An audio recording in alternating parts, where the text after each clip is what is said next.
المتسابق التالي إبراهيم الحسن محمد من الفرع الرابع برواية حفص عن عاصم من جمهورية النيجر.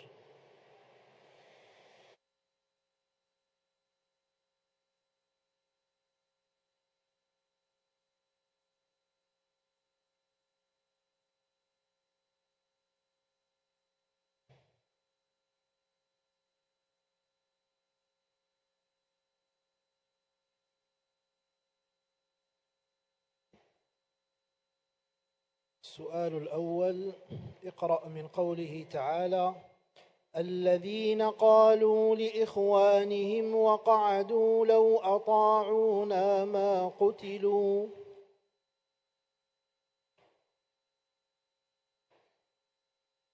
أعوذ بالله من الشيطان الرجيم.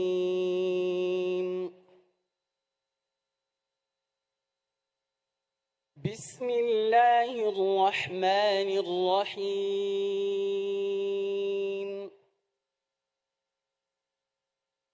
الذين قالوا لإخوانهم وقعدوا لو أطاعونا ما قتلوا. قل فادرءوا عن أنفسكم الموت إن كنتم صادقين.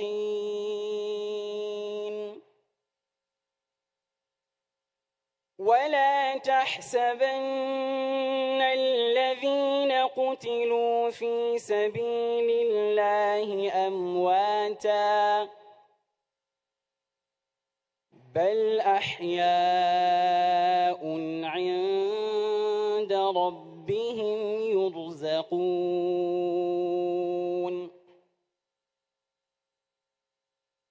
فرحين بما آتاهم الله من فضله ويستبشرون بالذين لم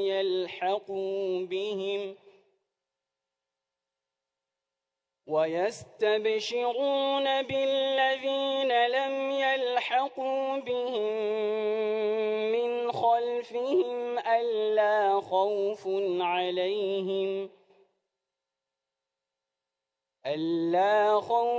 عليهم ولا هم يحزنون. يستبشرون بنعمة من الله وفضل وأن الله لا يضيع أجر المؤمنين.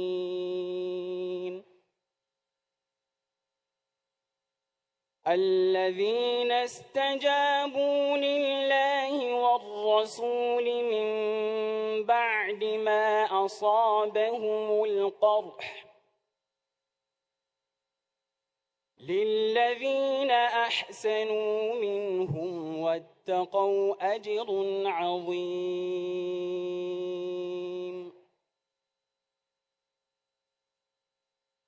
الذين قال لهم الناس إن الناس قد جمعوا لكم فاخشوهم فزادهم إيمانا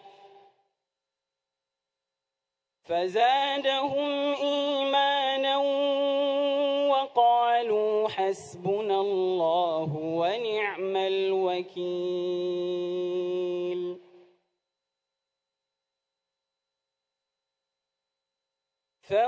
فانقلبوا بنعمة من الله وفضل لم يمسسهم سوء واتبعوا رضوان الله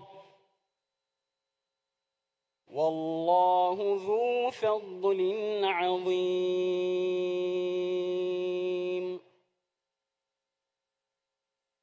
إنما ذلكم الشيطان يخوف أولياءه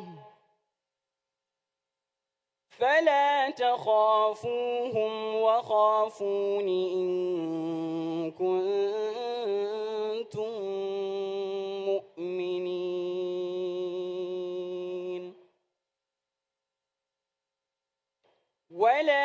يحزنك الذين يسارعون في الكفر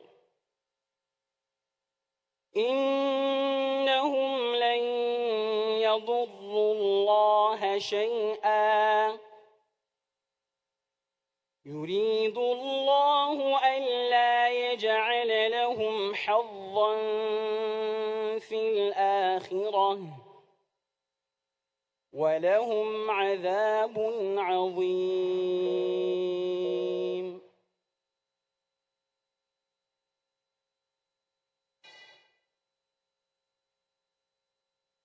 السؤال الثاني: اقرأ من قوله تعالى: ولقد مكناكم في الأرض وجعلنا لكم فيها معايش.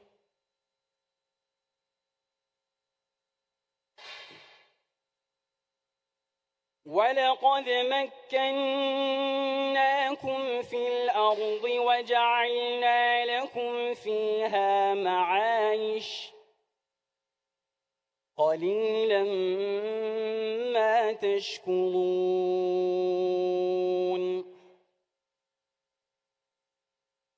ولقد خلقناكم ثم صورناكم ثم قلنا للملائكة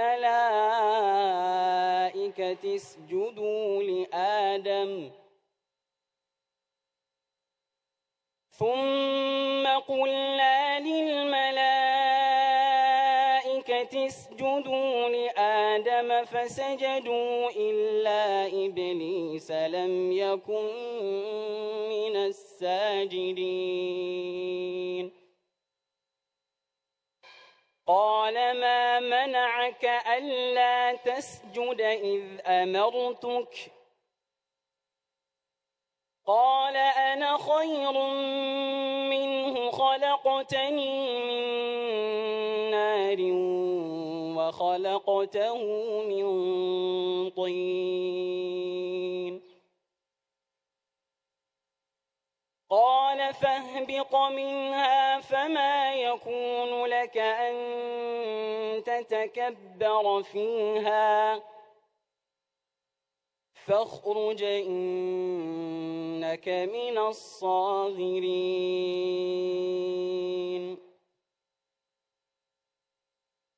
قال أنظرني إلى يوم يبعثون.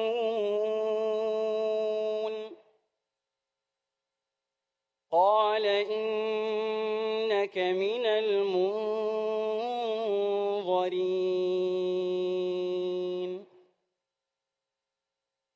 قال فبما أغويتني لأقعدن لهم صراطك المستقيم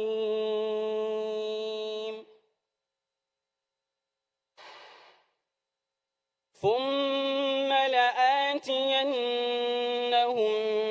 من بين أيديهم ومن خلفهم وعن أيمانهم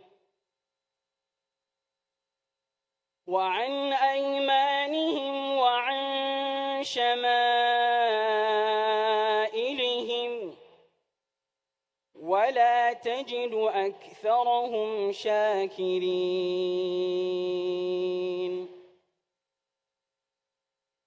قال اخرج منها مذءوما مدحورا فمن تبعك منهم قال اخرج فيها مذءوما قال اخرج منها مذءوما مدحورا لمن تبعك منهم لأملأن جهنم منكم أجمعين.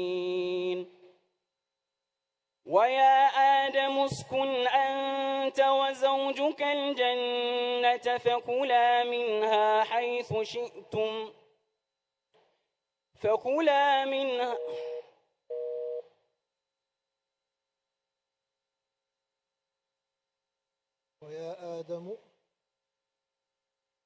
ويا آدم اسكن أنت وزوجك الجنة فكلا من حيث شئتم رغدا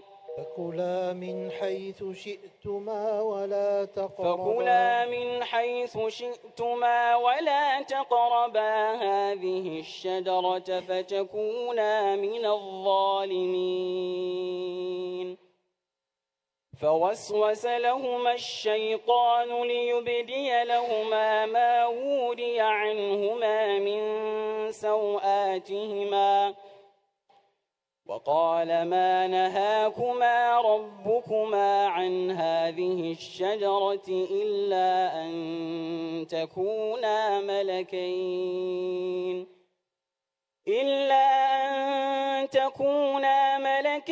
أو تكونا من الخالدين وقاسمهما إني لكما لمن الناصحين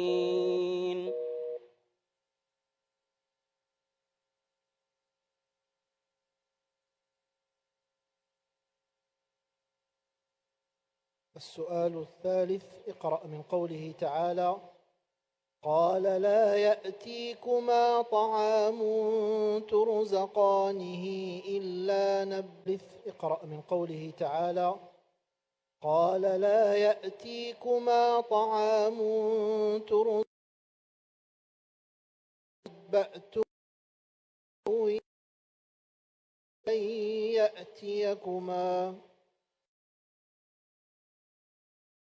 لا يأتيكما طعام ترزقانه إلا نبأتكما بتأويله قبل أن يأتيكما ذلكما مما علمني ربي إني تركت ملة قوم لا يؤمنون بالله وهم استمر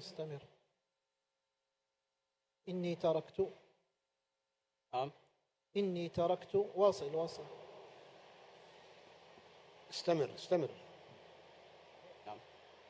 إني تركت قوم لا أعد من الأول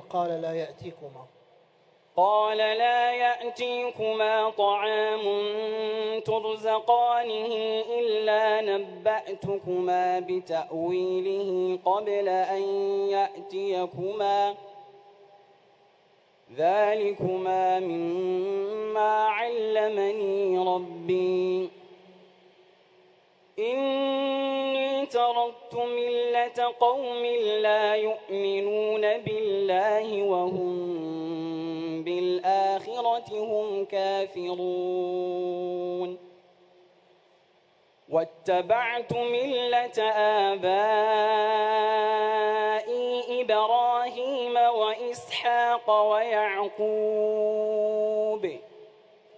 ما كان لنا أن نشرك بالله من شيء ذلك من فضل الله علينا وعلى الناس ولكن أكثر الناس لا يشكرون يا صاحبي السجن أأرباب متفرقون خير أم الله الواحد القهار ما تعبدون من دونه إلا أسماء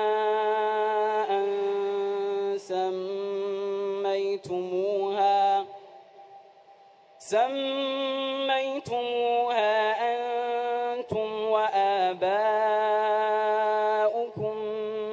ما أنزل الله بها من سلطان إن الحكم إلا لله أمر ألا تعبدوا إلا إياه ذلك ذلك الدين القيم ولكن أكثر الناس لا يعلمون يا صاحبي السجن أما أحدكما فيسقي ربه خمرا وأما الآخر فيصلب فتأكل الطير من رأسه قضي الأمر الذي فيه تستفتيان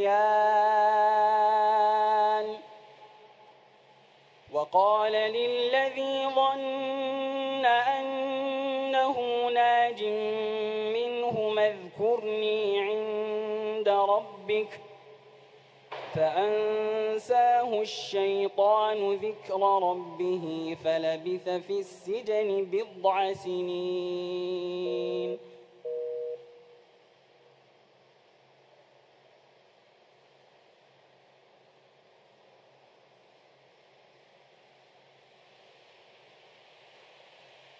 السؤال الرابع اقرأ من قوله تعالى وكذلك بعثناهم ليتساءلوا بينهم وكذلك بعثناهم ليتساءلوا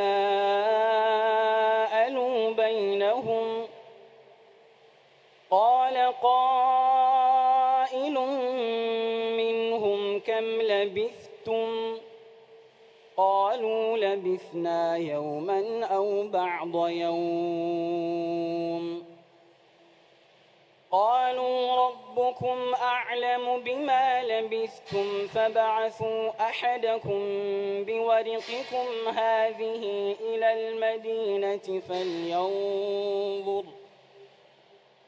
فلينظر أيها أزكى طعاما فليأتكم برزق منه وليتلطف ولا يشعرن بكم أحدا إنهم إن يظهروا عليكم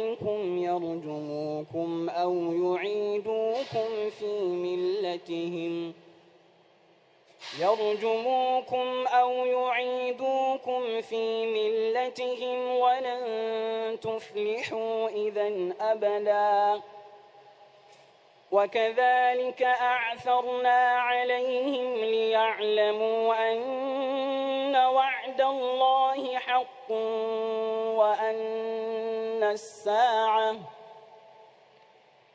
وأن الساعة لا ريب فيها إذ يتنازعون بينهم أمرهم فقالوا ابنوا عليهم بنيانا ربهم أعلم بهم قال الذين غلبوا على أمرهم لنتخذن عليهم مسجدا سيقولون ثلاثة رابعهم كلبهم ويقولون خمسة سادسهم كلبهم رجما بالغيب ويقولون سبعة وثامنهم كلبهم قل ربي أعلم بعدتهم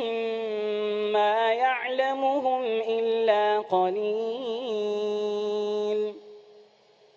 فلا تمار فيهم إلا مراء ظاهرا ولا تستفت فيهم منهم أحدا ولا تقولن لشيء إني فاعل ذلك غدا إلا أن يشاء الله واذكر ربك إذا نسيت وقل عسى أن يهديني ربي لأقرب من هذا رشدا. انتهت الأسئلة. جعلنا الله وإياك من الذاكرين المهديين للرشاد.